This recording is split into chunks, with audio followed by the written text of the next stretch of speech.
Hey everybody, welcome to Kingdom of Honor. I'm your host, Sandman Shane Sabunia, along with my good buddy, the Honorable Jeff. Hello. And Jeff, I was on YouTube last night, and I was like, kind of like just looking through for something to watch briefly before I went to bed, and I noticed that Battle Riot 3 was last night. So Really? I know we haven't followed NW for a year now, maybe close to 2 years, but I really enjoyed the first two Battle Riots, so I think I'm going to actually give that a watch today at some point. Yeah, maybe I will too, because I from what I've been hearing is Hammerstone has become like the top star in that promotion. He seems to be the big draw that they've got now, which is good because I said it a couple years ago when we were watching it, he's a 5-star player. You know, he's well, there had to be a reason he was to stick around him. So I mean, them building an organization around him would have been the reason for him to stay. Well, that and the fact that he actually signed a multi-year contract. You know, when they were at their height, when right after Jacob Fatu had won the title, and there was the whole dynasty versus the Hart Foundation, everything, they signed him to a multi-year contract. Oh, did they? Okay. Yeah, and then everybody left from there. Literally everybody left. Right. So he ended up pretty much being him and Richard Holiday, I think, were the only two left in the dynasty. They started bringing in other people, and but I keep seeing tweets and news stories of him, little things that happen, and it just keeps being about Alex Hammerstone. I don't hear much about anybody else from there. I'm sure Myron Reed is still there. I heard Tom Lawler is still there, but he's also working New Japan too. So who knows? Yeah, it's pretty much it. The guys that we used to watch there is probably Vance Warner, still there. Probably Myron Reed, Von Erichs, Fatu, Hammerstone. The whole I can't remember what they were called, but Fatu and his organization, whatever his little group was. Contra. Yeah, Contra Unit. I heard they're all still there. Yeah. But maybe I'll check it out and see, because I did like the first two Battle Riots as well. Yeah, so I'm thinking I'm gonna try to watch that today and give that a look. I wanted to call attention to it because I had and I had seen like I still subscribe to NLW on YouTube, right? So I still see their things about they were doing this draft thing, so I wasn't sure what that was all about. So I'll probably those are only like 3 to 5 minute videos each too, so I'll probably at least look at the first couple and see what they were actually doing with that draft.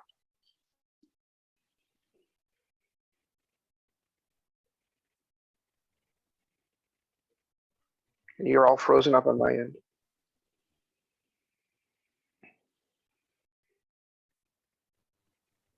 A draft on MLW. Yeah, you were frozen on mine too. So a draft on MLW. Yeah, they were doing some kind of a draft. So I don't know what kind of draft it was or what it was for, but yeah, they were doing a draft. I don't know if it was like a fan thing or, like I said, I'll give a couple of them a watch and see what it's all about. Maybe I'll watch all of them. It's like seven of them for like 5 minutes each. So I think like half an hour.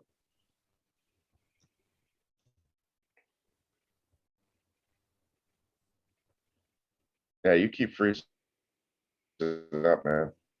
Yeah, you do too. I recommend that you stop.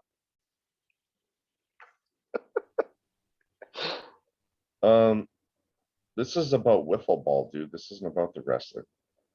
Oh, is it? Okay. I didn't know. That's what I said. No. Yeah, because I just searched MLW draft in 2021 open draft MLW wiffle ball. Oh, so they're like putting the wiffle ball teams for the wrestlers to play against each other? Either that or MLW is Major League Wiffle Ball. Just another. Well, it's on the MLW channel, so I wouldn't think that's the case.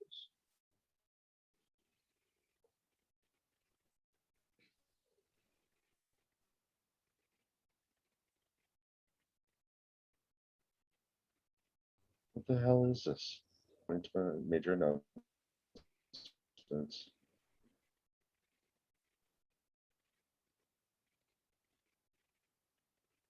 What the hell? This is not going well. So we're going to have to do a video to like this. Yeah, I don't know what this is all about, but it doesn't look. Yeah, I know. I don't know what's going on.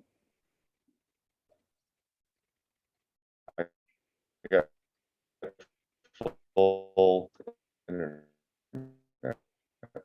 so You have what?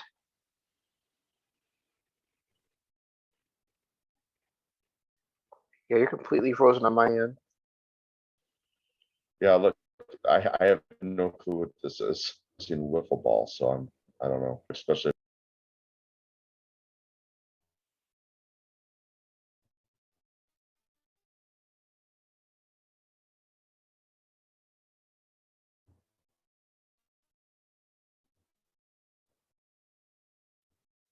All right, am I still frozen?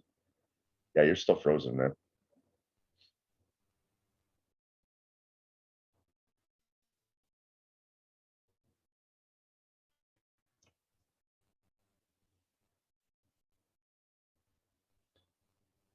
Now I see you moving. You're muted though.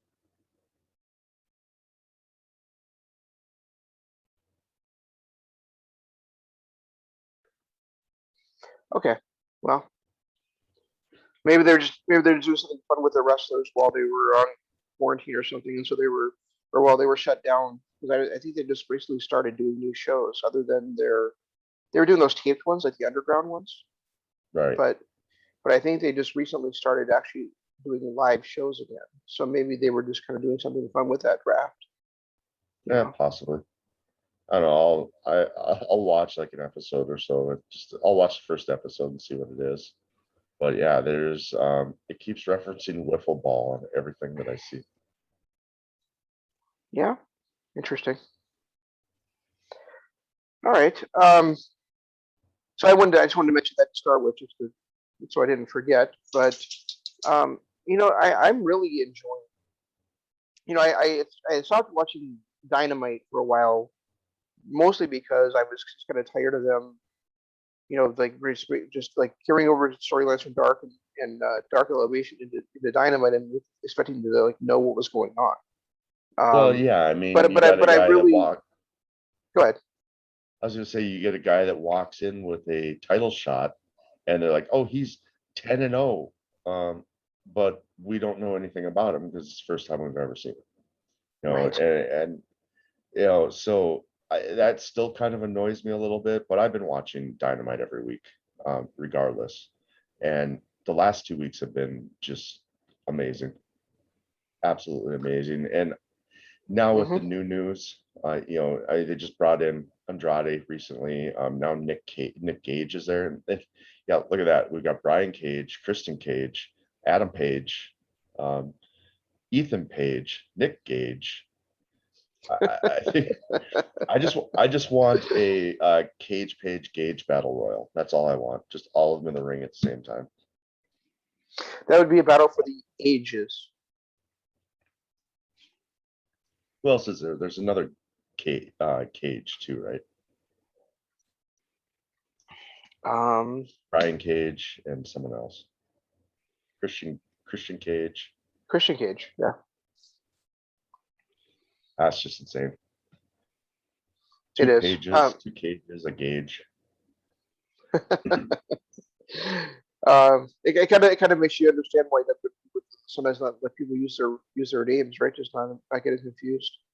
Right, exactly. I don't know. Do you know anything about this Nick Cage or Nick Gage? He sounds like he's some big time badass, but I've never heard of the guy before. Not to say that that's really means anything, but no, I know he's big in GCW, and I think he's the GCW World Champion. And I mentioned I was going to order that Homecoming show this weekend. I've not gotten a chance to order or watch it yet, but I'm still planning on doing that. And he was actually wrestling Matt Cardona last night on that show. But I mean, you kind of get the impression from what MJF was saying and his look and the way that Jericho responded that he might be like a Homicide or a New Jack type character, right? Well, the way that New Jack maybe. Excalibur was talking about him too. It was, things like he literally died in the ring one time. Right. For 6 You minutes or know, something, I think it was, right? 9 minutes. yeah. So I don't know. I mean, do we want another just New Jack? I mean, I know we had issues in the beginning with Jimmy Havoc because that's all he could do, and then we found out he could actually do other stuff. Bringing in a guy like Nick Gage, if it was a one-off match, that'd be one thing. Well, that's what it seems like it is, at least at this point, right? I mean, they've only announced him for this one match. Yeah, but I saw somewhere that he'd actually signed the contract. So. Oh, really? Interesting.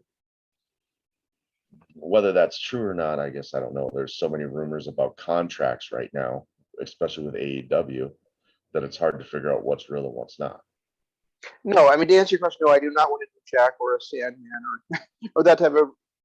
All we do is punch and kick and maybe one wrestling move here and there. But if Gage is actually a wrestler who happens to just use weapons in his matches, sometimes that would be different. Yeah. Otherwise, he ends up becoming a Sammy Callahan, where we're just sick of watching it. Right. Yeah, because I mentioned that last week that Sammy, as much as I enjoy his character, I'm just tired of him always having to have hardcore rules to his matches. Right. Yeah. So I guess but I'm always willing to give somebody a chance. So I mean, so I am looking forward to seeing how that works out. Speaking of Jericho and the trials of Jericho, wherever the hell they're labors of Jericho, right? The labors of Jericho. Yeah. I thought the match against Shawn Spears was just ridiculously booked. I thought it was, and I realized the goal is, let's give Shawn Spears a rub against Jericho. Let's get Jericho to the next stage of the labors. At the same time, if you're in a match where you're allowed to use a chair and your opponent isn't, once you get them down, you're not going to stand there posing with the chair. You're going to beat the living shit out of the chair. So, I mean, I did not like that Shawn would basically hit Jericho one time with the chair and then go to wrestling moves. And then if Jericho got up, he would pick up the chair again and hit it with it and then try to go to wrestling moves. That did not make any sense whatsoever. And then the Jericho won by using the chair. He did. That was the stipulation, is that he's not allowed to use the chair. Right. I guess in the course of pro wrestling, it's always been like, you didn't actually pick up the chair and hit somebody with it. You didn't actually use the chair. You didn't use it. Right. Yeah. So at least it's the attitude there. Right. So throwing him into the chair, that's not technically using the chair. Right. Depending on your rules for that particular match, right? Well, I mean, you got to think AEW does have their issues with that. You remember the gentleman's agreement match where they weren't going to do anything dirty, but Moxley hit a paradigm shift into a barricade that was not breaking that gentleman's agreement. Really, Cat. Yeah, and even before that, Cody would just take his belt off and start whipping people out of nowhere, and the referee would disqualify him or even admonish him. Well, they do say that Hulk Hogan at the height of his face run was the biggest heel in the business. Yeah. Because he did the finger pokes, he did the back rakes, he did all the heel moves. Yes, he sure did. But came across as the biggest face on the planet. Right. So, but my big thing with it was, and yeah, I mean, I did notice that too, throwing him into the chair. And I figured as soon as Shawn Spears set that up, that's what was going to happen.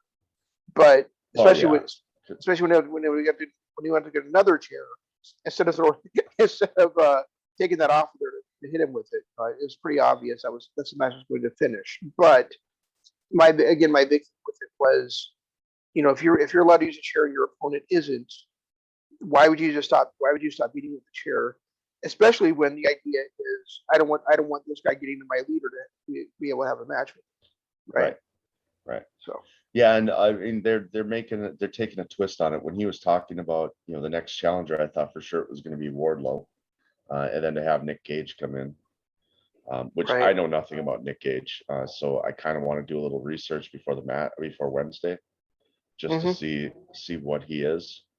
But I think that AEW has really kind of hit it out of the park the last couple of weeks. I really like the way they're setting up this match between Paige and Omega. Finally setting it up for All Out. Seems what they're go shooting for. And Kenny wasn't that a bit confusing though? I mean that I want it to be for All Out. Don't get me wrong. That's what I want. I mean, I'm going to be at All Out. Obviously, we've already talked about that.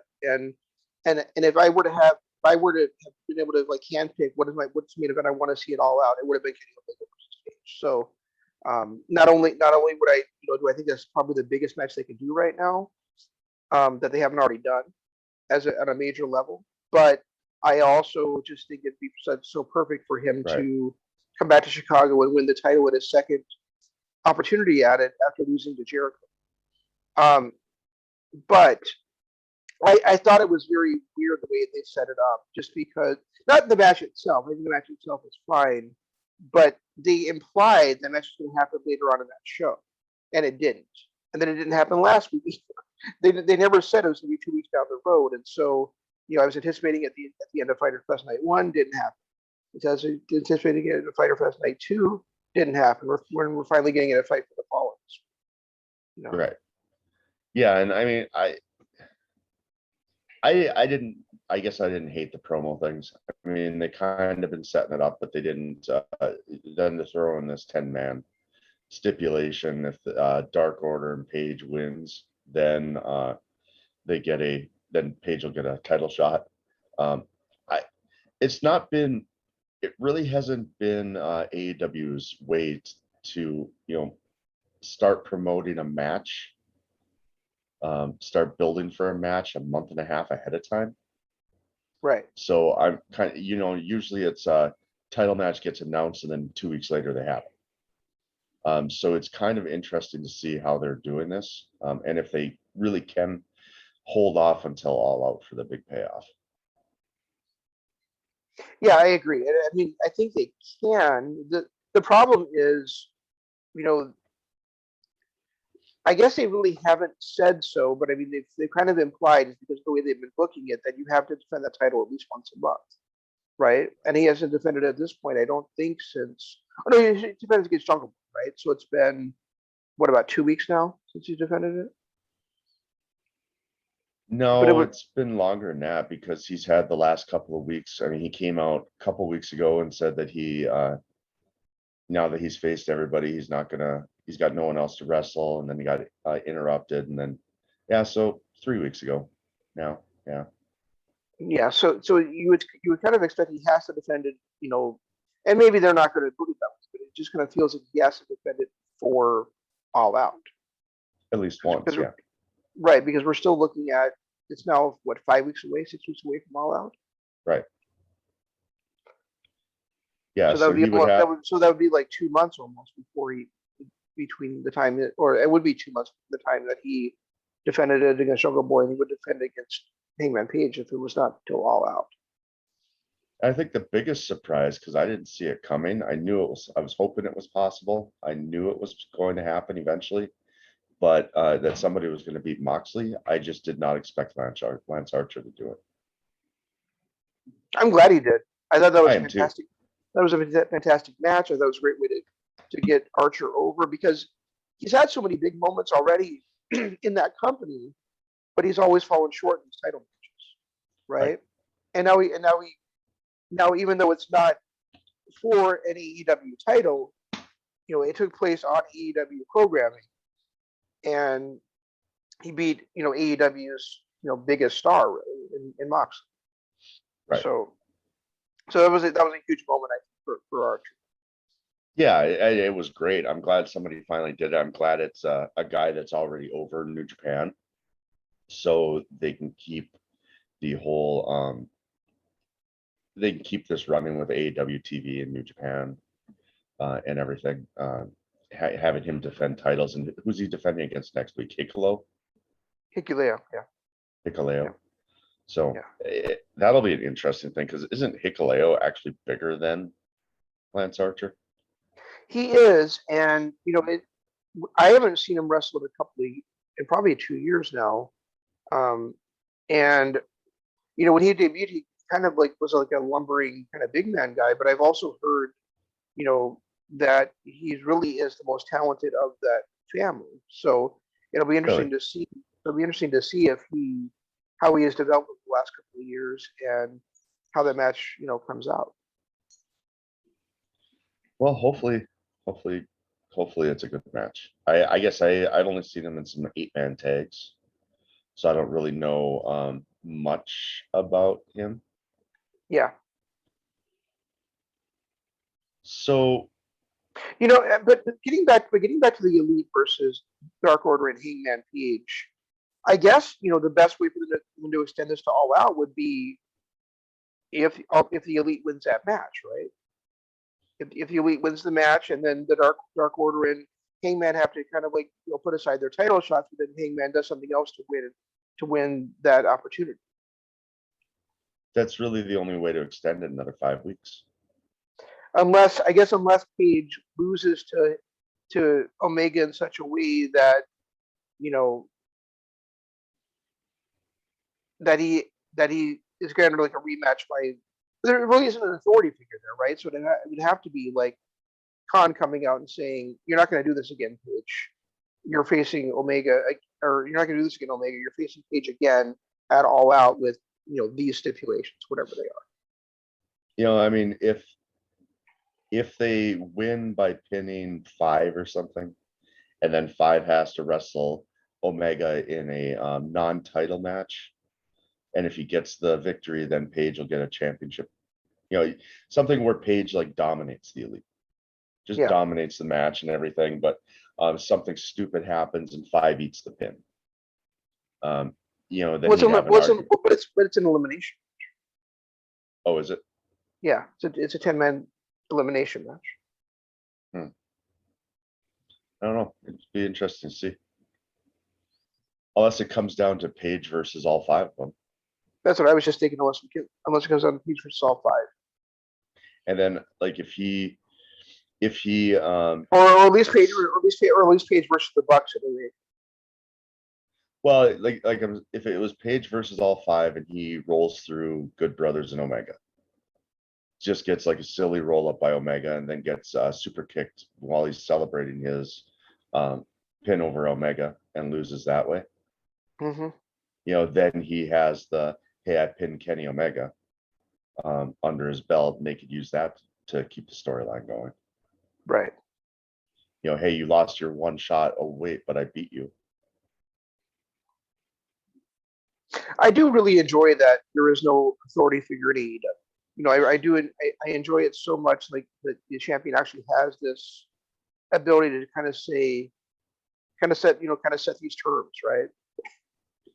Well, because we saw with Jericho before too, right? Where Jericho's heel, we kind of said, "Yeah, Moxie, you can have a title shot against. You have to go through the entire inner circle to do it." Right. It after seeing 2 decades of the McMahons, it is nice to not have authority figures for a change. And it's also nice that organizations will say like, he's the champion, he has all the power, and now we're actually seeing that happen. Right. Yeah. So that is nice. Part of me doesn't want Kenny to lose the belt. Part of me wants him to, I don't know, keep collecting belts. But at the same time, eventually he's got to lose. Eventually he has to lose to somebody, and Page has been building up for 3 years. They've been building Adam Page up for 3 years. It's time, and he's at the height of his popularity right now. Right. He's to a point where if they screw up with him and don't put the belt on him at All Out or even before, they're gonna lose that star. He's not going to be able to keep this momentum going for another year on a title chase. Right. Even if it's just a transitional win, where he loses it back to Kenny in 2 months or a month, something like that would still elevate him. But if they somehow have Kenny win, it will kill Adam Page. I don't think it would kill him, but it would certainly set him back, another year or two. And I still think like if Kenny were to were to beat Paige and say that MJF is the champion a year down the line, and Paige is challenging MJF, we're still set up to have like a rivalry for the ages between those two guys. You know, they've already fought each other they already fought each other in the finals of the Dynamite Dive. Remember, that was the very first. That was Paige's only 2 singles losses in the company are, no, 3. I'm sorry, he's lost 3 times now, right? So his first 2 losses were to Jericho and MJF. The only other singles loss he has is to Brian Cage. So I mean, his having a 4th loss to Kenny Omega and only having 4 losses in the entire company is not like it's going to kill his career. I disagree with you. It just means he has to be built back up. I just think right now with him, it solidifies him as a star. You know, it solidifies him as a main eventer and a star. And perhaps more importantly, there's nobody else you can see Omega losing to. Right. You know, I mean, there's nobody else that's built to that level, other than probably Cody, and Cody theoretically cannot ever get a shot at the championship. Right. I still like, we had the final of the Eliminator tournament or whatever. At what Revolution was it? When it just felt like this is supposed to be a grudge match and it really wasn't. Right. It still doesn't feel like it's a grudge match between them yet, which is kind of weird but then again, I understand why, because neither one of them actually turned on the other. It's just they lost the tag titles. Neither one of them actually turned on each other, so it's not really a grudge match if you think about it. It's interesting. It was actually more. It actually seemed more like it was a grudge match between Matt Hardy and Adam Page than it was between. I'm not Matt Hardy, but Matt Jackson and Adam Page than it was between Omega and Page. Right, exactly. Because it was the Jacksons that were calling him a jobber and all this shit.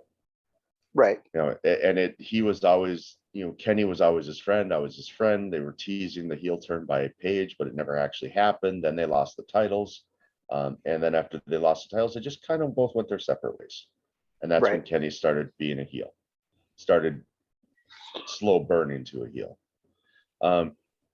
If it does become a grudge match, and really it should, I agree. It's more the line that Kenny is making Adam just think like, well, you're not on my level. You're never going to be on. Right. You know, it's just more and more egging him on that way. That's going to lead to the bad feelings between the two. The call back to the Buckshot Lariat from that tag team title match against the Bucks. Did you catch that on 8 Dynamite? Yeah. When they're standing there staring at each other, kind of giving each other the same looks. When he was, you know, like, I got you, I could have had you right now. Right. Type of callback. I thought that was kind of, that's still probably my favorite all-time tag team match. It is.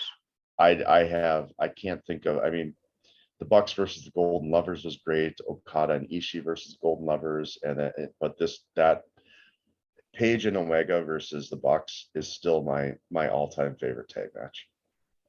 Yeah, it's going to be very, very difficult to beat. You know, I mean, we had seen earlier that year, right?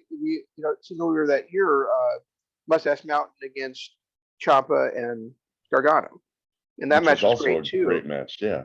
But this match is cooperative. Yeah. Yeah, and it was because of so many things: the storylines, the actual wrestling, the callbacks, the fact that everyone in the match did a callback to somebody else that isn't even with the company, like Paige doing the chicken wing, doing Marty's 52 fake out and then the chicken wing, and the Bucks did the Doomsday Device. Yes, like they did. And it was just great. It was such a great match. I almost want to go back and watch it again. Is it anywhere? Because AEW doesn't have a streaming service, do they? Not their own. They have that PR Live, and I don't think we actually bought that. So it might be on your computer somewhere. Man, I would love to go back and see that match again.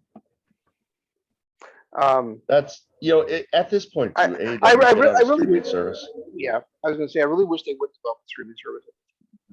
They have enough now. I mean, I understood it a year ago, 2 years ago, that especially when they don't have the physical rights to All In, that's ROH's product. But they have enough now between Dark, Elevation, and Dynamite, their pay-per-views, being the Elite, Sammy Guevara's blog, the Road to shows. Remember when they were doing those, the Road to All Out and all this stuff? They have enough stuff that they could easily, I don't have it saved to my computer. They have enough stuff that they could easily set up a streaming service and charge me $10 a month for.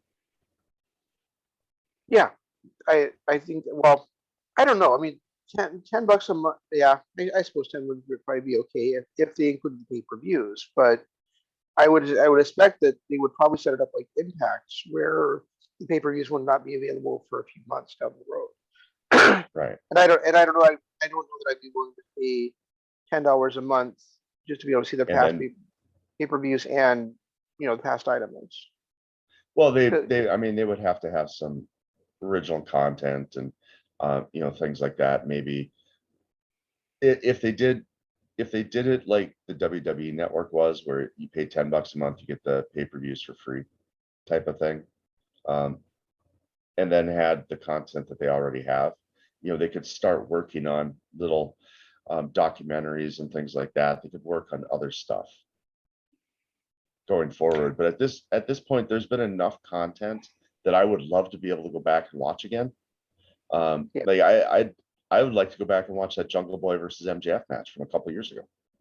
I'd love to go back and watch the MJF heel turn. Well, can't really call it a heel turn because he was never truly a face, but his turn on Cody Rhodes cost him the title.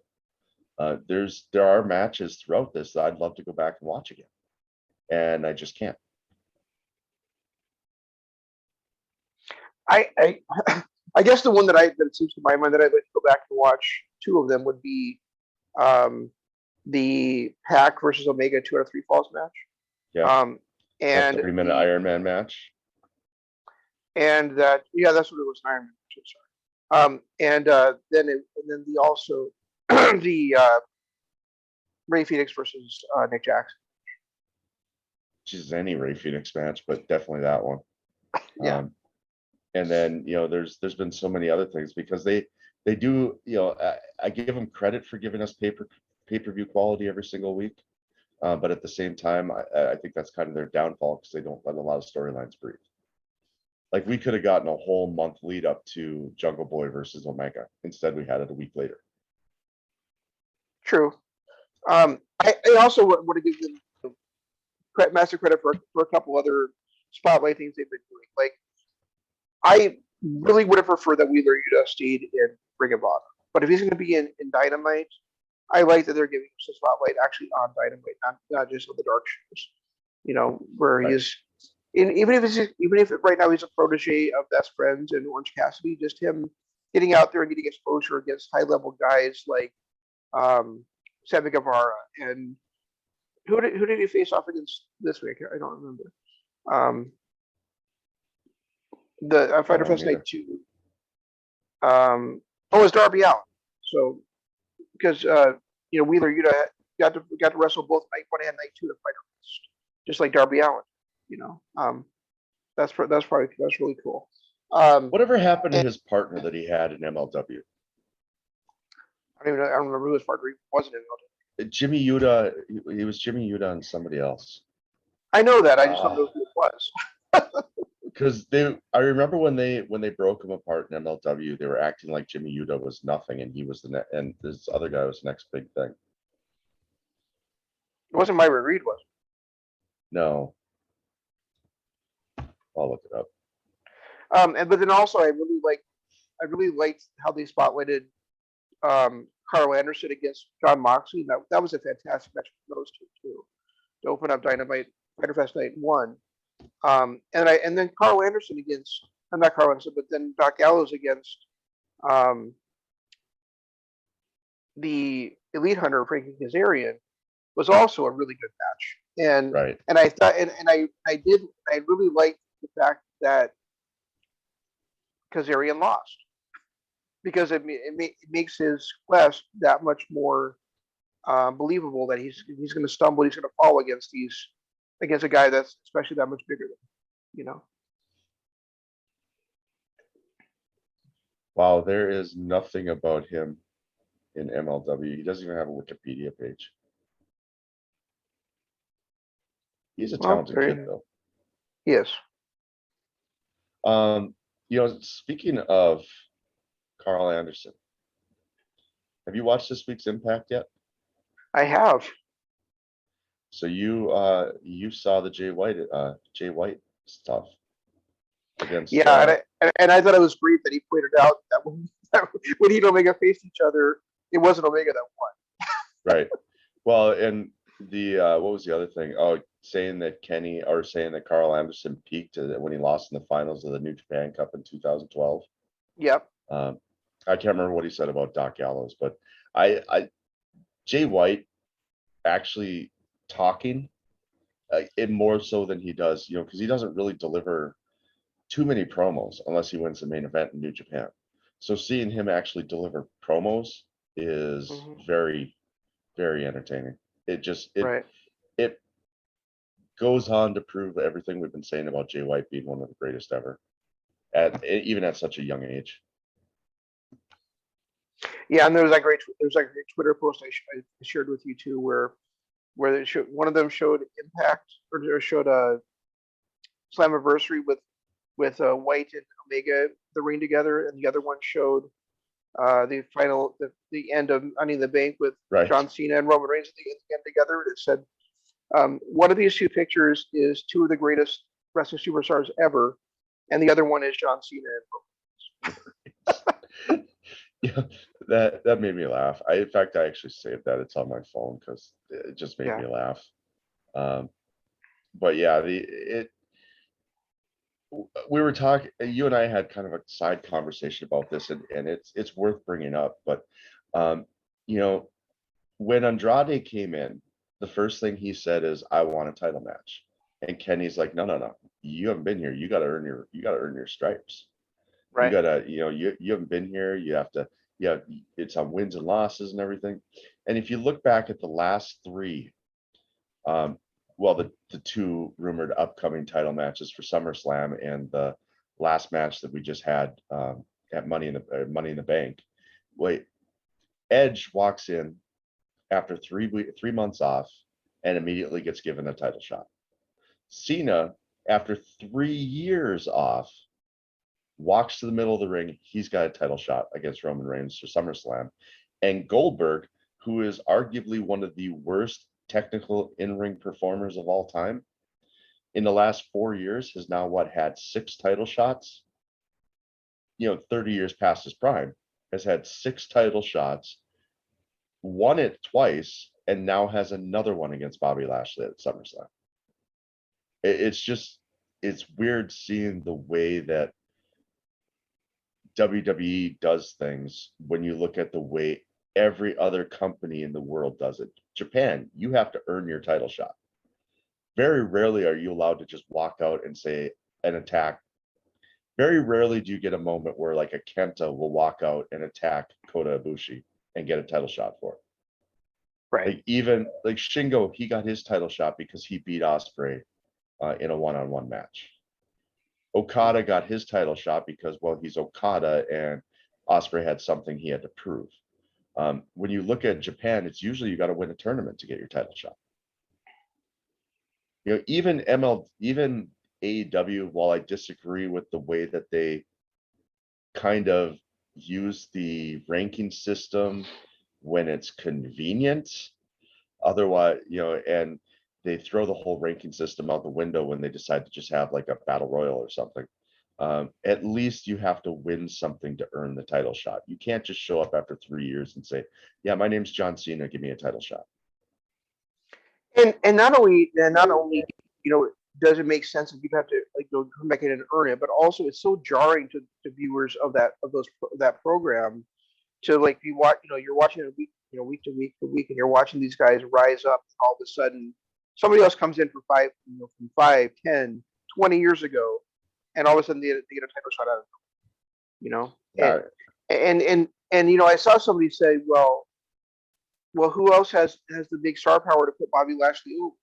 Well, whose fault is it? There isn't anybody with star power to put Bobby Lashley over. It's WWE's fault, right? Because ever since CM Punk, and we'll talk about him a little bit too, but ever since CM Punk had that, started rising up in 2011, it's been clear that they're not going to allow someone to become a star, because he started rising up in 2011. They decided, well, no, we want Alberto Del Rio to be the world champion instead. So we'll take the title off of Punk a month later, and then we'll put it on him 3 months later. But he's no longer got the momentum behind him that would have made him into a Steve Austin level superstar, right? Yeah, and then they did the same thing to Daniel Bryan 3 years later. Yeah. So.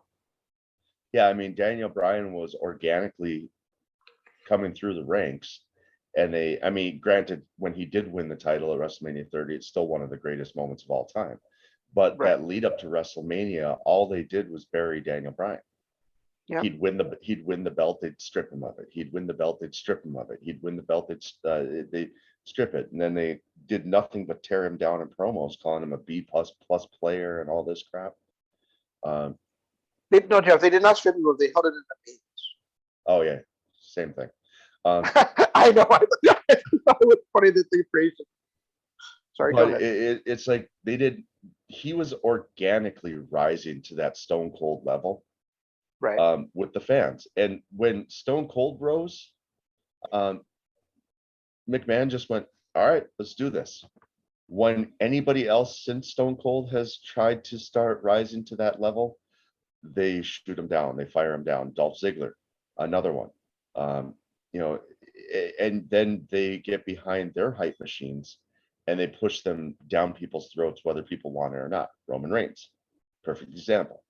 Bobby Lashley, another example. They've wanted Bobby Lashley to be a superstar since 2002.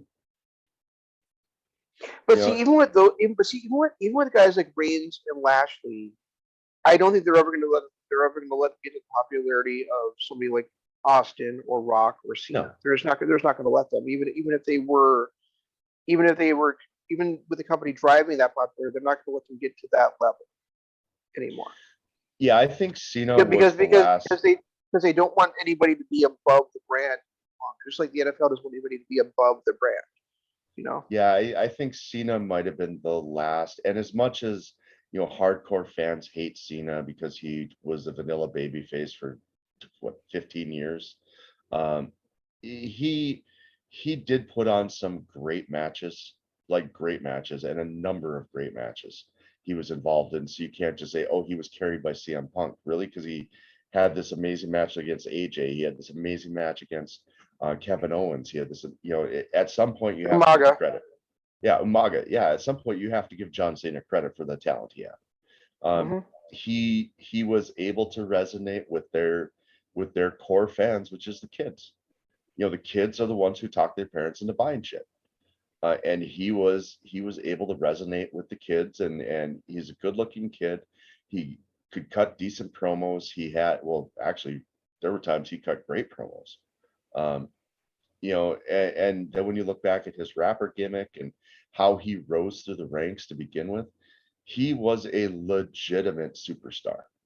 But he's probably the last superstar that they'll ever create.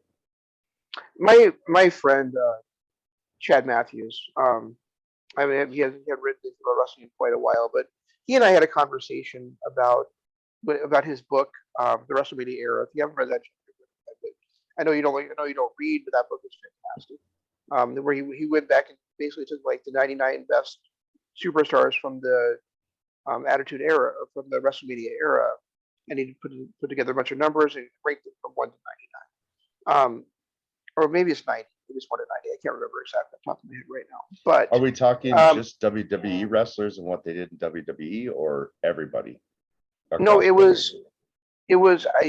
I think it's mostly WWE and WCW, but it's basically from the WrestleMania era on. So there's also like ECW included in there as well. Cena would have to be top 5, easy. I think he was, and I think The Rock was number 1. Just because it took into account like all kinds of pay-per-view numbers and attendance numbers and things like that. But we discussed it. We discussed that John Cena there, and he used a very I think apt phrase that kind of explained why one of my problems with Cena was he is an awkward athlete, right? He's not this smooth, crisp wrestler way that purists would enjoy. He really he comes across as sloppy to me, but he's not really sloppy. It's just that's the way his body moves. Right. And so it took that him kind of saying that for me to like really like reevaluate my opinions on it and see like how much he really is better than I ever gave him credit for, just because he knows when to pop a crowd. He knows when to get the crowd behind him. And even and like you said, like that run where he was United States champion, he was doing those weekly open challenges. Yep. That really got, I think, was a driving factor of getting like the indie wrestling fan on his side too. It's tough not to say John Cena is one of the best wrestlers of all time. Because he is. It's I mean, not just when you look at it, you look at draws. You look at like I was watching something, I can't remember who it was, Andy Murray maybe, from What Culture, was talking about how AEW is quietly building the next big star.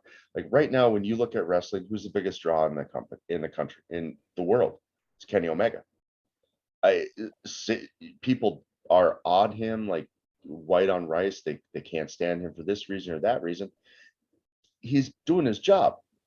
You look at when his run really started in NJPW, he sold out as a main eventer, a Gaijin in the main event of Wrestle Kingdom. They sold out the Tokyo Dome 2 years in a row with him in the main event. They were talking about how buy rates, went from 70,000 to 100,000 buy rates for Wrestle Kingdom when he was the champion. And like stuff like Dominion, and then they said the same thing with AEW and what he does to Impact.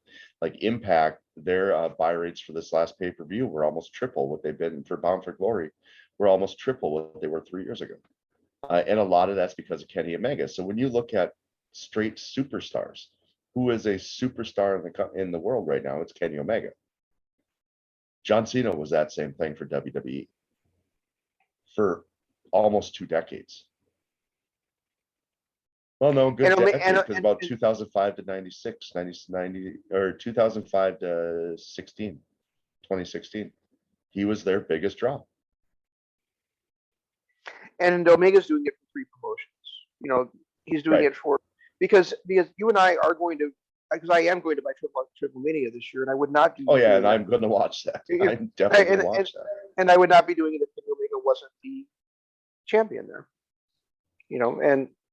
And he'll be defending his AAA Mega Championship against Andrade El Idolo.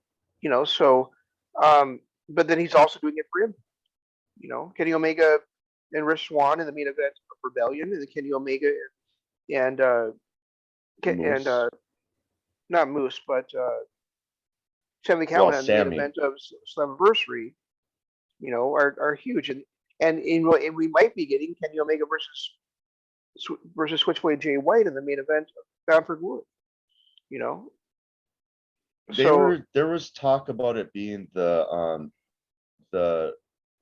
was going to be the main event of the NJPW show that's going to be in the States, Retribution or whatever it was name was.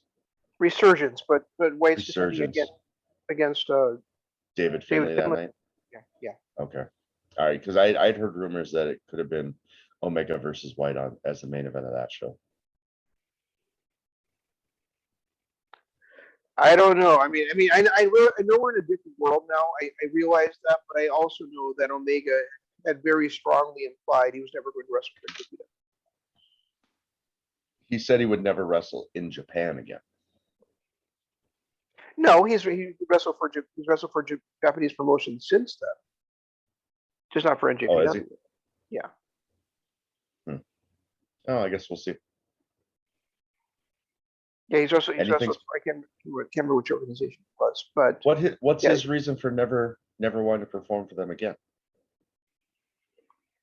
I think it was the way that the deal fell through on the day of, and also like the Bucks, like he felt like he and the Bucks felt like they never took the Bucks seriously. They never realized what stars the Bucks really were. Well, I will give them that they never realized how big the Bucks really are, but they did allow the Bucks to grow and move ranks and put on matches against like God, and they did allow the Bucks to become like. The thing with Kenny is Kenny has the God-given talent to be what he is now. He has that talent. But if it had not been for NJPW throwing their eggs into the basket, would he have ever become that? I'm not agreeing with Kenny's stance. I'm just and I don't even know for sure that I'm speaking correctly for him. I'm just telling you that's what he very heavily implied at one of the Starcast events. Yeah, it's too bad. It's too bad that it came to that with them, because there's still some dream matches, and I know we got to see, we're getting to see NJPW talent on AEW with that IWGP title, which is great, is absolutely phenomenal. But to not see Kenny involved with NJPW and in matches against Naito and Okada again is just sad. It's just sad. I agree. I'd really like to see him in distribution. Yeah, or against White again. Now it's been a few years since last time they faced each other. White's a whole different guy than he was back then. Absolutely, he is. To see those two wrestle again will be just fantastic. I am truly loving this open door, this forbidden door, whatever they call it. I think right now we are in the greatest era for professional wrestling. You got WWE, they're doing their thing. Who cares? At this point, I can't even watch them. And the fact that my favorite wrestler of all time is on their roster, putting on weekly shows and weekly performances, and I cannot watch their product, really speaks to how bad their product is. Well, in my eyes, I know there's billions of people that love it, but in my eyes, AJ Styles is my favorite all-time wrestler. I can't even watch him right now. I just can't handle the WWE program. Right. NXT has gotten to a point where I struggle to watch that, simply because, and there too, you look at some of my favorites in the business right now: Ciampa, Gargano, Austin Theory, Karrion Kross. These are Samoa Joe. These are some of my favorite wrestlers of the last decade. And I can't watch them on a weekly basis because the product is so bad. Well, you can't watch them. You can't even take them seriously anymore. If they're a champion, can't be beaten by anybody on their roster, but he can be beaten by Jeff Hardy. Yeah. Jeff Hardy is the best NXT wrestler of all time because he was able to beat this monster Karrion Kross in his debut. It just so put that aside. We've got WWE NXT. They're in this basket over here that I may or may not check out, depends on my feeling on them on the day. But when you look at Impact, you look at NWA, Ring of Honor, AEW, New Japan, them all working together is becoming one of the greatest things I've ever seen in wrestling. Yeah. And you didn't go down this road I thought you were going to go down. So let's just go down this road for a second here. Because when you were talking about building up a superstar, I did not think you were going to Kenny Omega. I thought you were going to talk about what they're doing right now with the other guys, like Sammy and MJF and Paige, but especially with Darby Allin. Darby Allin, to me, and we actually had talked about this on their original Super Show after Double or Nothing about a fighter or a Fight for the Fallen about how much Darby Allin was impressing us. Now it's like 3 years later, Right. he's at this spot where he feels like he, I know Ace Austin is inevitable, but I feel like Darby Allin. It feels inevitable he's going to be the top star in professional wrestling in the next 2 or 3 years.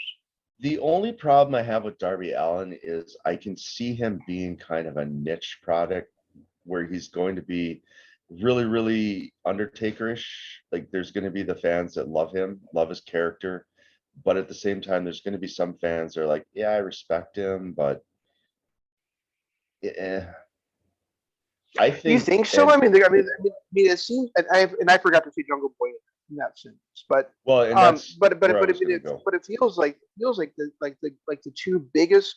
The two biggest reactions from the crowd are Jungle Boy and Darby Allin. Yeah, but I was going to say that the rest of that What Culture thing was actually revealing who they are saying is going to be the next, who they see AEW kind of quietly building up to be the next mega superstar, like a Kenny Omega, like a John Cena, like a Hulk Hogan, like a Ric Flair, like a Rock, Stone Cold, is Jungle Boy. And they said the reason why, they're taking their time with Jungle Boy, where they're not thrusting him into this main event spot. Yeah, he won a battle royal, so he got a title shot. That's a one-off thing. It's just seeing if he could hang with the best. But he had his little run against Jericho. His first ever singles match in AEW was against Jericho, and he technically got the win because Jericho gave up after the 5-minute overtime. When Jericho couldn't beat him in the 10 minutes he said he could. Then his next match was against MJF. MJF was a lot more seasoned at the time. So losing to MJF was actually good for him because he wasn't ready to transcend past that spot. And since that MJF match, all he's done is rose more and higher and higher and higher in popularity to, I can't remember, was it that first Dynamite? No, it was their last pay-per-view. When he walked out in front of that live crowd, I don't know that I've heard a pop for anybody like that since probably Cena at that at the Royal Rumble when he came back. And when people pop for him immediately, and then they realized that he hated him and started booing again. But I think that might have been the last time I've heard a pop for a wrestler that loud, and that was for Jungle Boy. So he's already got the fan support behind him. He's got the catchy theme song. He's got the look, and he's still developing. He's proving that he can hang with the best wrestlers in the world. He's not there yet. He's not that top draw yet. People are not going to pay to see him wrestle in a main event right now. But in 5 years, I could see him being where Kenny Omega is right now. Yeah, they're doing a great job with it. I agree. I mean, MJF, Sammy, they're going to be top draws too. But MJF is going to be like that Ric Flair, like people are going to pay to see him get beat. Sammy, it all depends. Like Sammy's always going to be that reliable hand, probably like the Naito of AEW. I think he's going to be a top star in this industry for a long time, but I don't know if he's ever going to be that top draw. I view him more as a Tetsuya Naito. Where he's going to be, everybody's favorite. People are going to love seeing him wrestle. He's going to put on great, great matches. He's always going to entertain, but he'll never be Okada. Sammy Guevara, you're talking? Yeah. That's why I put him as a Tetsuya Naito. I think he's going to be there, but I don't think he's ever going to be that top guy. I think you're kind of dead on with the Jungle Boy and Darby Allin thing. Where it doesn't have to be where we've got like a top guy, because it could just be like the Attitude Era where you've got a lot of top guys you can rotate in and out, like Triple H and Mick Foley and Undertaker and Rock, Austin Cena, and Rock. Undertaker, Yep. So looking at that, I mean, Darby could be that, like you said, that Undertaker type guy, even though he's not, he doesn't have like the huge presence of Undertaker. He's still got that charisma. You know, so I meant stature wise. He can't be the Right. 6'10" guy that Undertaker was. Oh but, yeah. But yeah, I mean, if you know, we were so critical, and me especially, was so critical about the way that they had Miro beat Darby for the championship. But looking at it a different lens, like I'm looking at it right now, maybe it wasn't like making Miro look weak. It was more making Darby, lose the title without looking, because he got crippled beforehand, and Sting didn't help him out, and he basically had no chance against Miro because of what had gotten beaten, the way he'd gotten beat down before that. So I mean, really, he was instrumental in making that TV title more than just a mid card championship. It actually means something. The way that I thought he would be if he became the champion. I no longer look at Miro as the TV champion, so he's basically like their Intercontinental champion, right? I look at it like it's a different division, and I don't think like Miro is necessarily lesser than Kenny Omega, right? He's just defending a different championship. They've done a really, really, really good job with their titles. So where you can look at everyone, and I'm including the women's title too. You can look at any one of their titles main eventing a show and not think twice about it. Right. Like anyone, they've done a really good job of making their titles seem prestigious, and not just the heavyweight title, but every single one of them. Every single one of them is a title to be chased. And they've done AEW has done a great job with that. Really great job. I agree.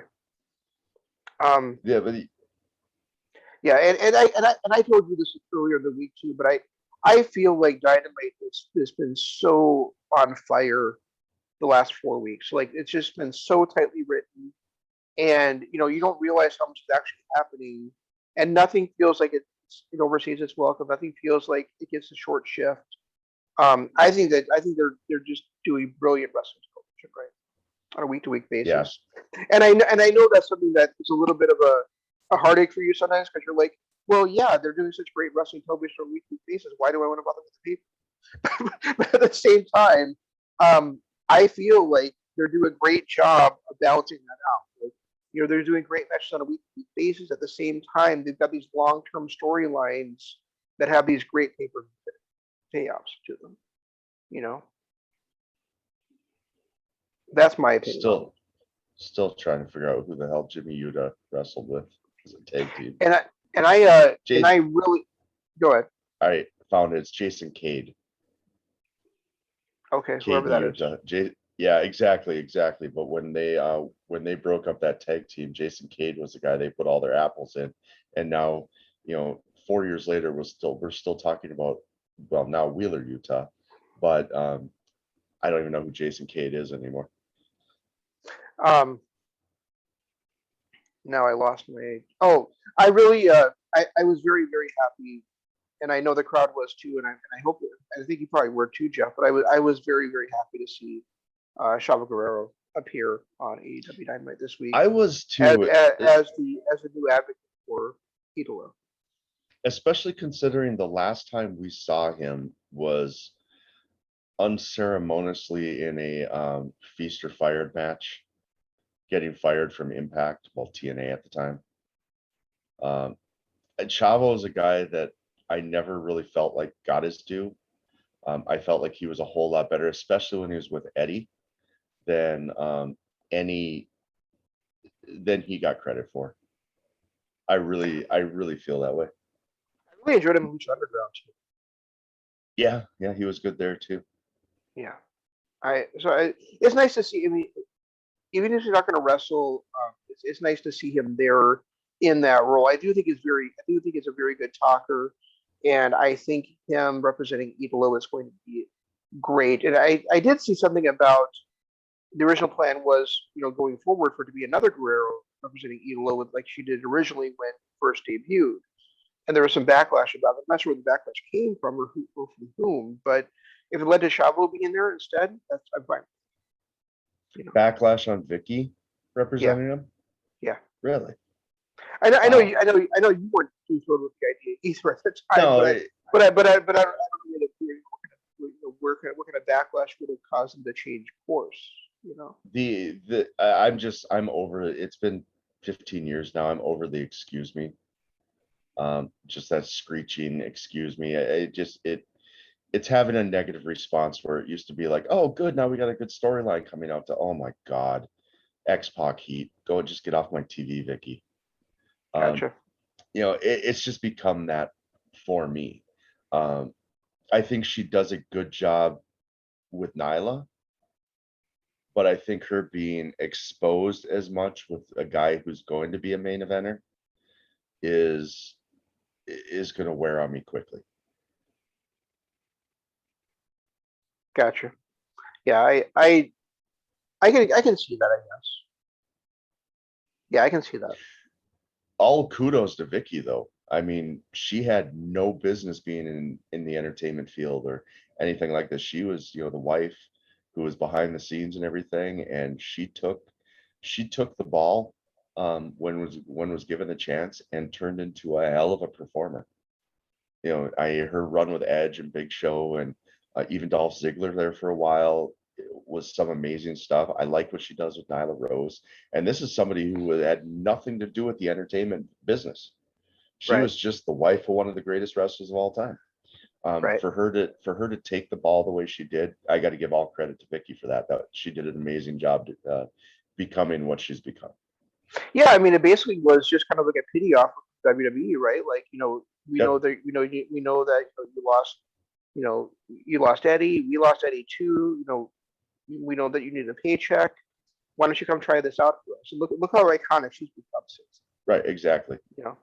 Exactly. And I mean, the stuff she did with Edge when she first debuted, you could see where it was. You could see her developing because she really came in as kind of with Edge. And she kind of developed that throughout that course of Edge into the Big Show and Dolph Ziggler and everybody else she's, kind of been the advocate or manager for since. You just saw that continual growth to the point where now she's one of the most iconic people in the history of the wrestling business. Yeah, and I understand like we were saying that she said that kind of screeching is like just old, like de rigueur now. But I just encourage you to think back to a year ago when they did that TikTok video with Inner Circle, and and when she popped up there, people were that was such a great feeling to see her, Right. Yeah. I just, for me, it's one of those grading things. And for me, a lot of it's not so much the performer.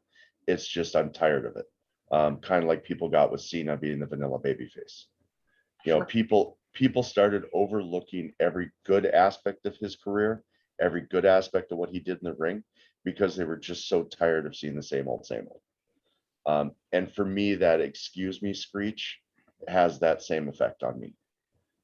Where it's like, I'm tired of it.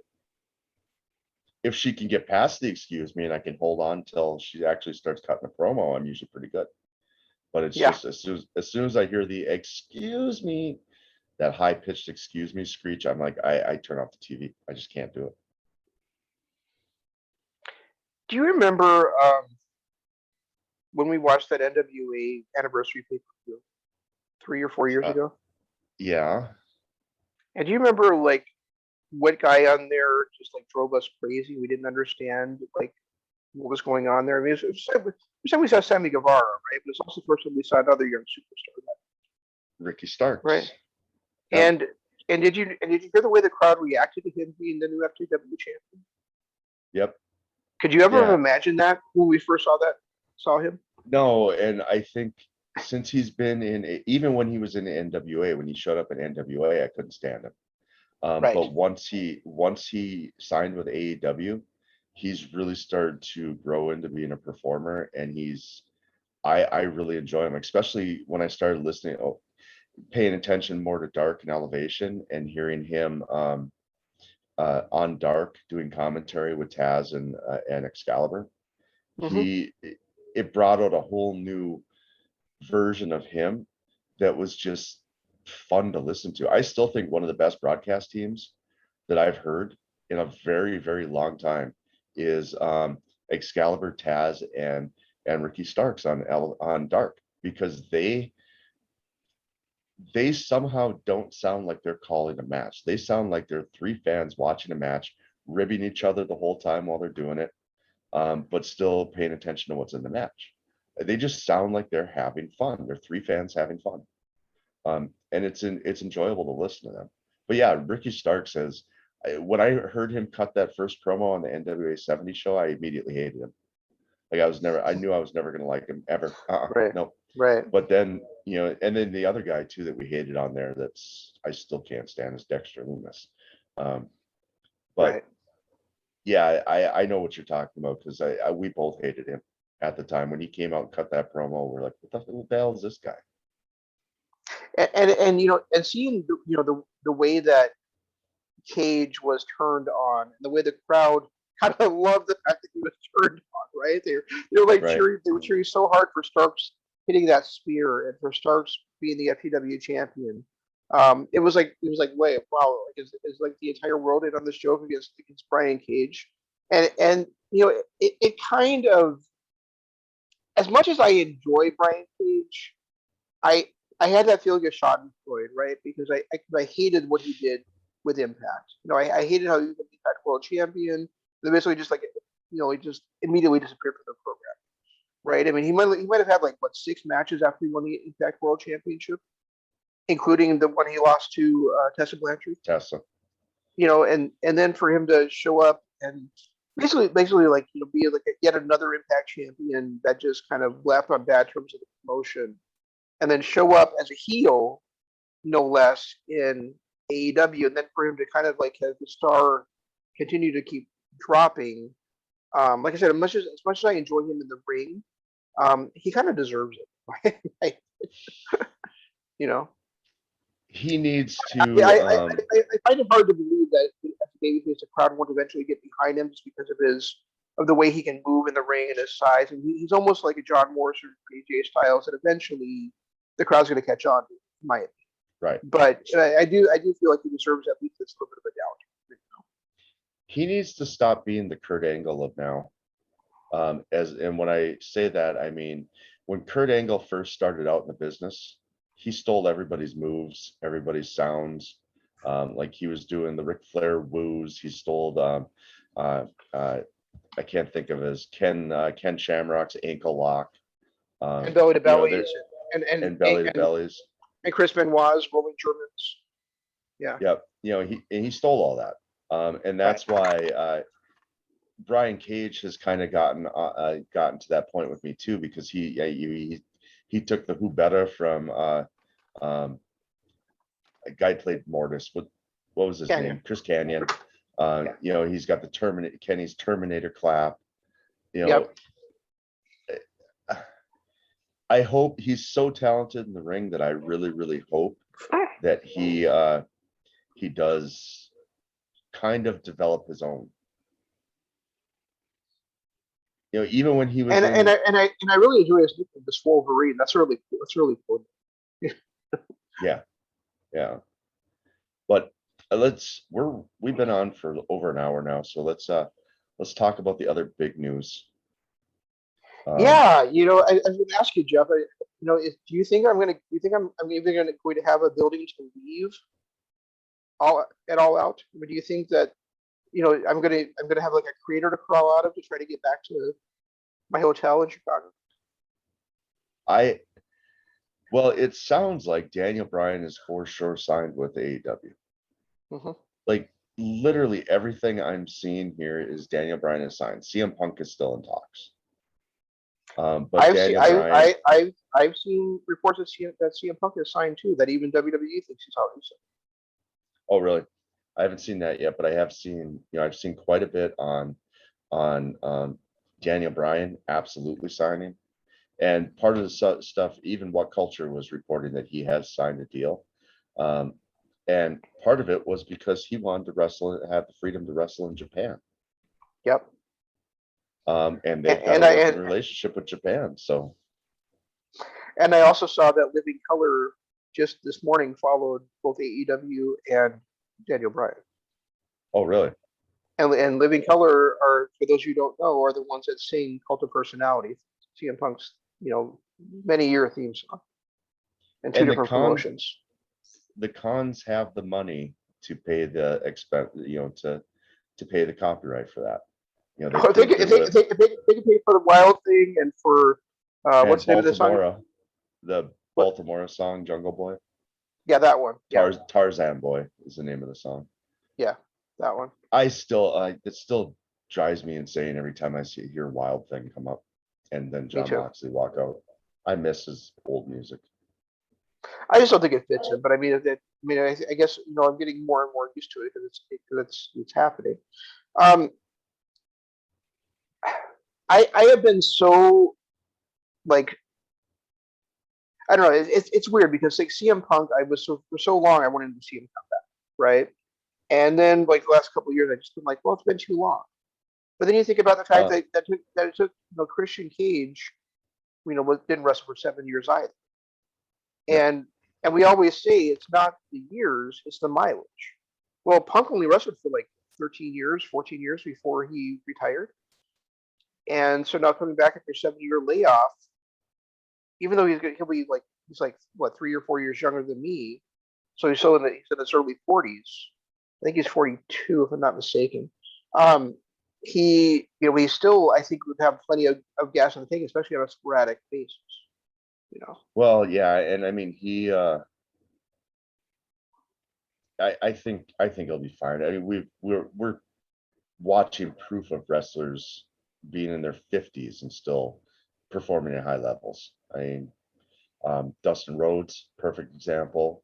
Minoru Suzuki, perfect example. Yuji Nagata, perfect example. There's plenty of people that can pull it off into their 50s. So 42 is not that old to me, especially when you look at a guy like Christian Cage, who's 47, and he's still performing after a 7-year layoff. He is still putting on matches that are just as good as they were in 2010. Yeah.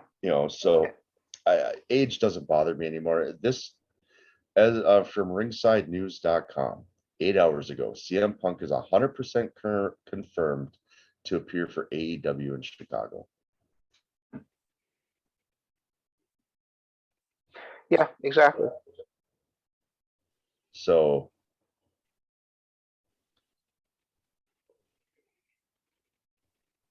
but yeah, I think this is a huge win for AEW and just for wrestling in general, to have both Daniel Bryan and CM Punk debut within months of Christian Cage and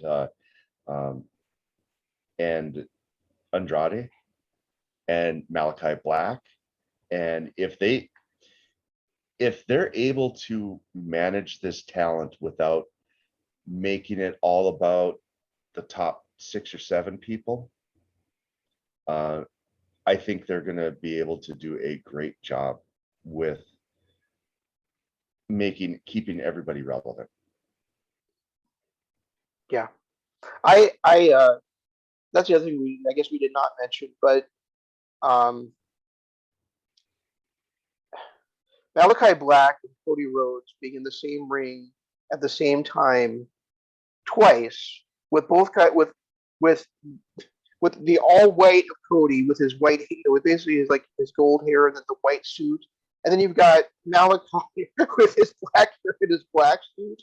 It's just such an incredible good versus evil contrast there. Such a stark contrast between the two of them, and really two guys that I don't know if Tommy End ever wrestled Cody Rhodes when Cody was that year Cody was on the Independence and Tommy End was not signed to NXT yet.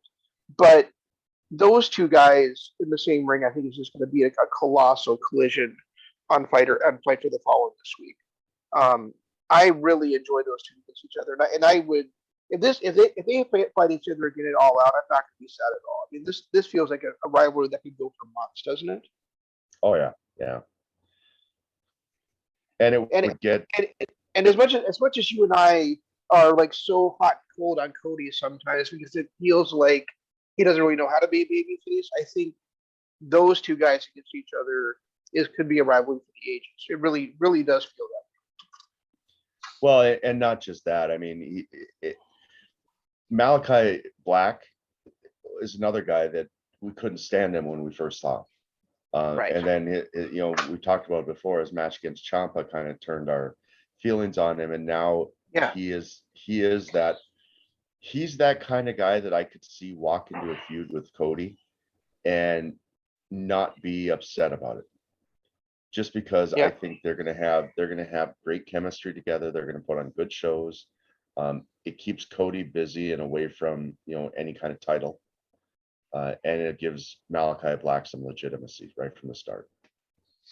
And I'd be lying if another reason I wanted to bring it up right now is because I'd be lying if I didn't say that when I saw CM Punk signing, the first match I thought it wasn't against Malachi Black because there's just two guys that are so great at striking, to see and Punk, coming in and Malachi, also seems like the kind of guy that would just want to kill that fan buzzing, I mean, to me, that's like a huge match that I would want to see if Punk really is back, is Malachi Black against CM Punk. That's just me personally. So Bryan Danielson, as he's now going to be again, his real name is, he let his contract expire and they didn't have a 90-day non-compete clause. Right. That's crazy. Yeah. So my understanding is that they were planning on not debuting him until New York, but with Punk, with the recent thing that happened with Punk, like so quickly, they might have changed. Right, be changing that direction. They're still looking at, from everything I'm seeing, is September 22nd at that the Wrestle Grand Slam event. Arthur Ashe Stadium. That's when they're saying that Bryan Danielson will debut. It's just, if you were AEW, Jeff, would you wait until All Out to debut CM Punk? Because I don't think I would. I think I would do it. I think I would. It's still going to be in Chicago, so I think I would do it the Dynamite. At least have him come out at the end of the show, and then maybe he gets interrupted and he doesn't actually able to cut a promo or something. But then you have that extra buy rate, people knowing for sure Punk's going to be at All Out. And see, that's what I was saying, that I thought Impact did a terrible job at. Right. If they had debuted, because they went into that night with too many mystery opponents. The only person that was announced from another promotion that was going to be on there was Kenny. If they had on the Impact before had run out Chelsea Green, had run out Thunder Rosa, and maybe even Finn Juice. Now all of a sudden you've got three other promotions where these people work, and they're like, okay, Impact's on. Maybe I should spend the $40 and see what these guys are going to do on Impact. Right. I felt like that was a huge mistake. They were trying so hard for the surprise appearances like they did last year when so many old WWE wrestlers debuted, that they missed a golden marketing opportunity. So yes, I truly think that CM Punk debuting the Wednesday before would be a much smarter idea. Because it's still in Chicago. I mean, you're still going to get that big Chicago pop, but at the same time, you're also letting the fans know, yes, CM Punk is going to make an appearance at All Out, and it'll be his first time actually addressing you, and addressing wrestling fans as a professional wrestler in 7.5 years. I mean, that's a long fucking time. It was Royal Rumble 2014, his last match that wasn't under a hood, right? On an indie promotion. So that's Didn't Impact do that with Christian Cage too? Where he debuted at the end of an episode of Impact, but the first time we got to hear him talk was on the next pay-per-view. That sounds right. It sounds right. Yeah, I think that would be a huge thing that would really help out buy rates. I really wish that's what Impact had done, because it would have driven a lot more interest from New Japan fans and Ring of Honor fans and NWA fans that are fans of these performers that would have been like, oh, okay, they're going to be there. They're Right. guaranteed to be there. So I will, spend my $40 in it just to see Finn Juice. I felt like that was a huge missed opportunity. Yeah, I think so. Yeah, and really, I gotta say, I was disappointed in the Slammiversary surprise. Chelsea Green, I enjoyed. But Finn Juice had already been there. No, Right. no, Jose was not somebody I was going to be excited about. Thunder Rosa. I guess I'd be more excited if I hadn't seen her on Impact on Dynamite so often. Right. And Mickey James, never really excited. So so Switchblade really was the only exciting surprise there to me. Really. Yeah. Yeah, I agree, and that's why I'm saying they really missed an opportunity by not promoting that talent was going to be on the show. They didn't have to. They didn't have to mention that. They were going to be in a match against Madman Fulton and whoever that other dude was. All they had to do is say Finjuice will be here. Right. And you could have gotten some buy rates from NJPW that way, and then did the reveal. Right. So if you say CM Punk is going to be at All Out, you're gonna get. It might end up being. Well, it would end up being, and they've already done this once this year, right? But it would end up being the biggest non-WWE buy rate of all time. Yeah, and they actually, Dave Meltzer, and my love-hate with Dave Meltzer, but he was talking about how this last pay-per-view was the biggest non-WWE pay-per-view since '99, and he actually pointed to 922 as being bigger, as being their next big one, and that's the Wrestle Grand Slam. But if they announce that Punk's going to be at All Out, that one's definitely going to be their highest ever cap series. And also, the Dynamite after All Out is going to be the first time there's been a non-WWE event since the early 2000s that beats Raw in the ratings. Right. That week.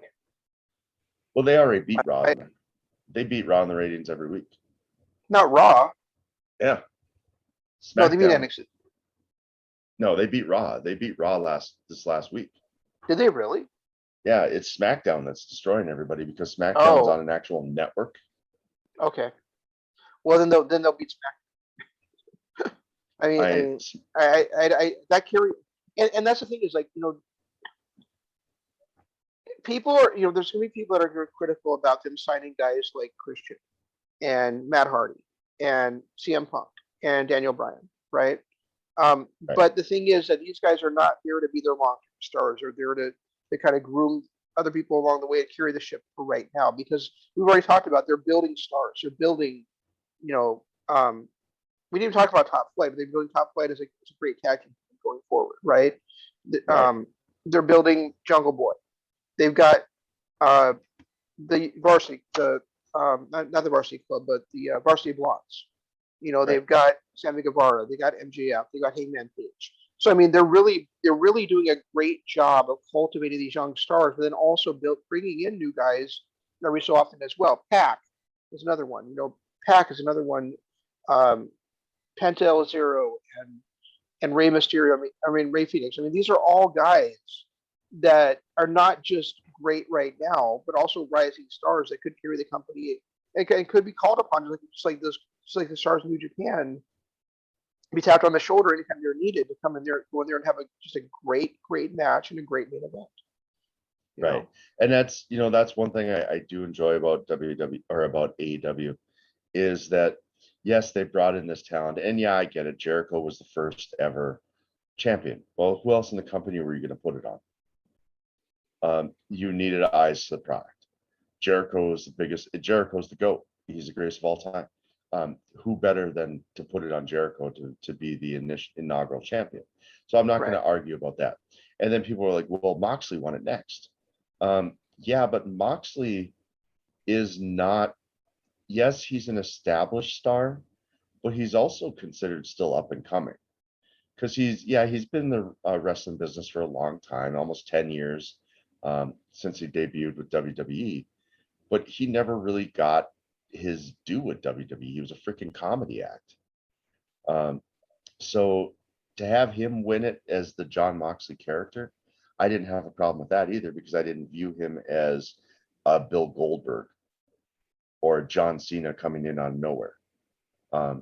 And that's, what AEW has done. They've got main event talent. They've got talent of people that they've brought in from WWE, from Impact, and so on, that could easily be a main event talent. And they're not throwing them there. They're keeping them in the mid card, having mid card feuds, and building them up to potentially maybe someday be there. Maybe Christian Cage will never get to that mountaintop, but he's not, like you said, he's not there to take a spot in his first interview. And I feel like they've done a good job of that with any talent that they do bring in. They haven't brought him in and thrust him right to the top of the card. No, I mean even Moxley. I mean, they brought Moxley in, and he was there to he didn't interfere, but he crashed the party right at the end of Double or Nothing, at the end of AEW's very first pay-per-view. So to not think that guy was going to be a major player for them, and be one of their first couple of champions, it's just not paying attention to what was going on. Right. And he would have been a major part of the first All Out too if he hadn't gotten injured in Japan. If he hadn't had that bicep tear that turned into the staph infection. Meningitis. Yeah. Yeah, he would have been against the two semi-mains of that show would have been, the semi-main of that show would have been Moxley against Omega instead of Pac against Omega, because that happened, and that allowed them to build Pac into a bigger star. So that allowed them to bring Pac in, because remember, he was supposed to be at All Out. Right. Double or Nothing. Double or Nothing. Yeah, he was supposed to be at Double or Nothing, and had some travel issues, so he turned down his contract, and actually was no longer signed with the company. And then they did sign him for that match against Omega. So Moxley getting injured helped out Pac quite a bit. Yeah, there's just been a series of. I don't want to say it's all been luck, because it's not been, but there's also been a series of some serendipity involved with all this too, right? Everything that it seems to me so far, at least, everything starting with when Dave Meltzer said, not anytime soon, and Cody said, I'll take that bet, Dave.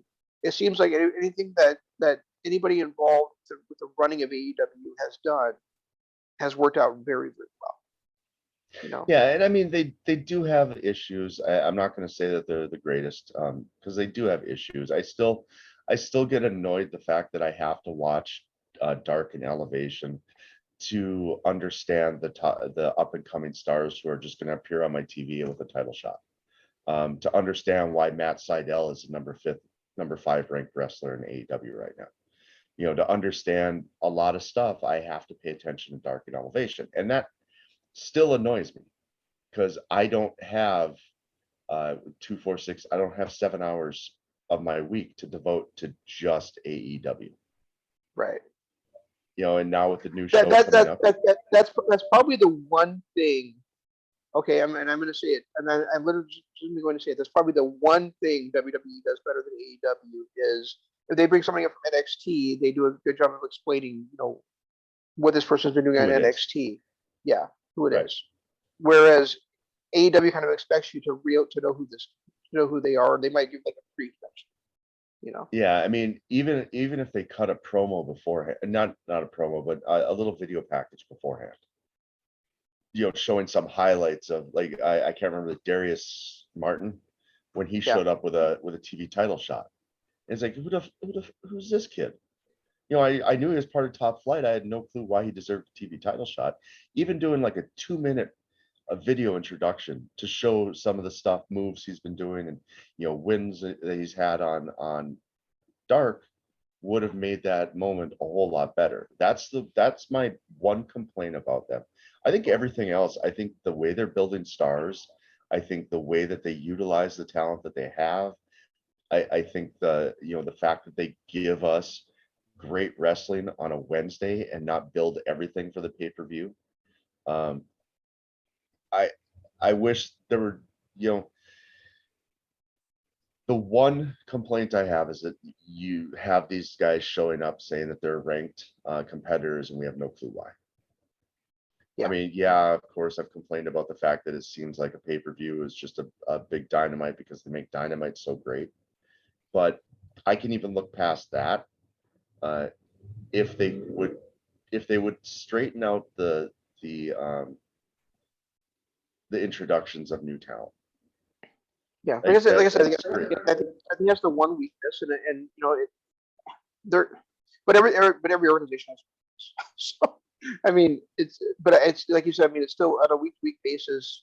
You're going to get 2 hours of entertaining shit to watch, and there's nothing, and that's really not much more you can ask for. I mean, Jesus, we get matches like MJF versus Sammy.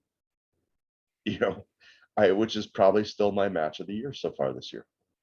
Well, just look at the rundown for this week's show, and before I get the rundown for this week's show, Jeff, did Miro say he was going to have a major opponent for this week coming up for the TNT Championship? I kind of go in and out on Miro when he's talking. Okay, I'm sure that's what he said. It isn't in this rundown, but I do remember Excalibur saying, "I wonder who that could be." So that'll be interesting to find out. But anyway, the rundown is like talking about Chris Jericho versus Nick Gage in that no rules match, the Elite versus the Dark Order and Hangman Page in that 10-man elimination tag. Lance Archer defending the United States Championship against Hikuleo. Santana and Ortiz versus FTR, and Christian Cage and Lucha Express versus Private Party and Helen. So I mean, that's 6 matches, so Miro's not going to be there. Well, maybe he'll just announce who his next opponent is then or something. But he did. Maybe he said in 2 weeks or something. Yeah. All right, I missed that. I completely missed that. So, but yeah, that's 6 matches. But another just lockdown show, right? Yeah.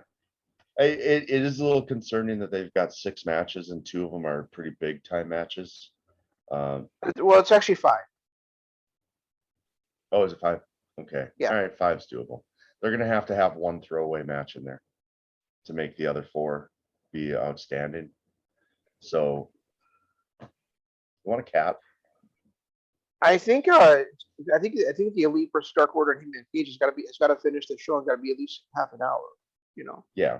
And I'm thinking the Jericho versus Gage match to really sell it is going to have to be a good 15 to 20 minute opener. Yeah. But I think the 6-man tag can easily be a short match. Yeah, the FTR versus Inner Circle, that's a grudge match, so that's going to have to go a good 15, 20 minutes as well. And then you're going to have Archer will probably be Leo like 7 or 8 minutes, so that one probably won't take very long. And then of course you've got promo time and backstage segments and everything. Yeah, so I can't see Miro being on the show. Maybe just a quick backstage interview or something. Yeah, maybe he did say 2 weeks. Maybe that was my mistake, but interesting. All right, so one more thing I did want to mention. We can talk about this more as it comes up, but there has been a pure title match announced for night 1 of Glory by Honor, and it's actually within the foundation. So Jonathan Gresham will be defending against Rhett Titus. Oh. So Rhett Titus is challenging the guy that cost him his title. His title. I like it. I like it. And I like the fact that they're still going to stay friends afterwards because, you go back to Jay White versus Okada, and his big gripe was that he couldn't wrestle Okada because they couldn't wrestle faction members. Right. And then he ended up turning heel, but we've already seen Gresham and Lethal face off against each other. So, Gresham and Titus, they still have the same mindset. It's not like one of them is going to turn heel. So it'll be nice to see where it goes from there. But anyway, guys. And actually, I'm sorry. One more thing about Ring of Honor. If you haven't watched this week's TV show yet, Jeff, I'm gonna You have watch to it today. you have to watch the main event just to watch my favorite guy in the promotion have like maybe his greatest punch of all time against you. He All right. fucking, it's another one of those, oh my God, punches that Shane Taylor throws. But I swear to God, he killed Jake. All right, I'm gonna have to watch that. So, all right, guys, be sure to check out our channel. It's a little up and down right now, but we do have quite a few videos on there, and we are bringing more every single week. In fact, later this week on Wednesday, we'll have our review of Loki season 1. So be sure to like, subscribe, ring the notification bell, all that good stuff, so that you don't miss any of that content. And also check out our Patreon, patreon.com/Kingdom of Honor. Thank you so much for watching, guys. And that's all we've got. We'll try to do better next week. I'm not supposed to be saying that anymore, but I forgot. So, but thanks guys so much for watching. This is Shane saying long days, pleasant nights, and Jeff saying goodbye.